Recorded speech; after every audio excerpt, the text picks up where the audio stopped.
get to a House Republican now who's joining us to talk about this government shutdown and some very strong words earlier today from President Obama. Congressman Raul Labrador of Idaho is joining us from Capitol Hill. Congressman, thanks very much for coming in. It's a pleasure to be on your show, Wolf. Thank you. We spoke earlier with Dick Durbin, the senator from Illinois, the Democratic whip.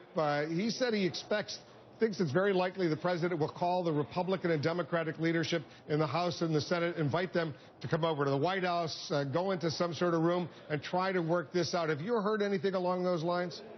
I have not heard anything about that, but I think that's a great idea. That's what we have been asking the president. That's what we've been asking the senators to actually come and negotiate with us. So I think that would be a terrific idea. I know you want to negotiate as far as keeping the government open or shutting it down, but what about on the debt ceiling? Are you ready to see that go up without any strings attached as the president demands?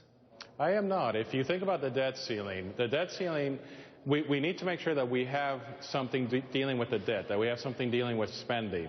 We have a $17 trillion debt. We thankfully have been reducing the deficit over the last 2 years since Republicans have been in power in the House. But I still think that we need to do more. And if we don't do anything to change the trajectory of our debt and our deficit, it's going to be unsustainable for the United States. Will you link Obamacare to the raising of the debt ceiling? You know, I have never been in favor of linking, and this is just me, I'm just speaking for myself. I have never been in favor of linking Obamacare to the debt ceiling fight necessarily, or to having the fight over Obamacare, the debt ceiling, because I think that should be mostly about the debt, about the deficit, about mandatory spending. As you know, the biggest drivers of our debt are mandatory spending, all the issues that we're dealing with there, and I think it's necessary that we deal with entitlement reform when we deal with the debt ceiling. Some of your Republican colleagues, like Peter King, Charlie Dent, and a few others, they're now saying they want to forget about, at least for now, as part of the government shutdown, because it's so painful to hundreds of thousands of Americans who have been furloughed. They just want a continuing resolution, a clean piece of legislation to get the government working once again. Are you increasingly moving towards that position?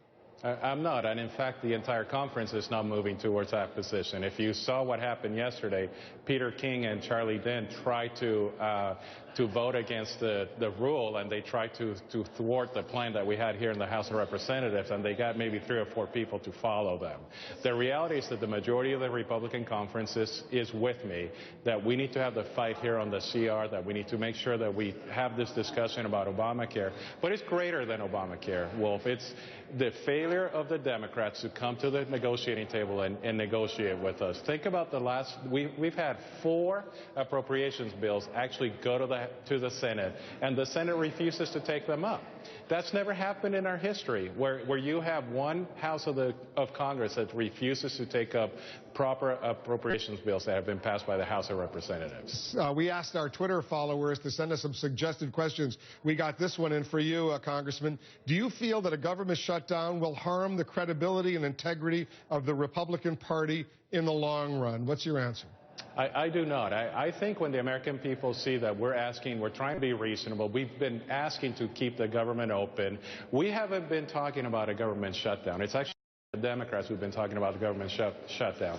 And I suspect that they looked at the polls and they believe in their mind that a government shutdown actually hurts the Republican Party. And I think that's why they have been so unwilling to negotiate with us. Some of your colleagues have said they're going to forego their salaries while hundreds of thousands of other American federal employees lose their salaries. They've been furloughed. Where do you stand on that?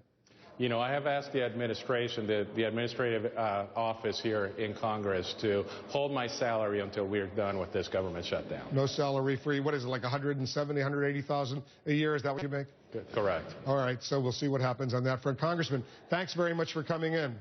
It's a pleasure to be on your show. Raul Labrador, Republican of Idaho, joining us. That's it for me. Thanks very much for watching. I'm Wolf Blitzer here in Washington. Crossfire starts right now.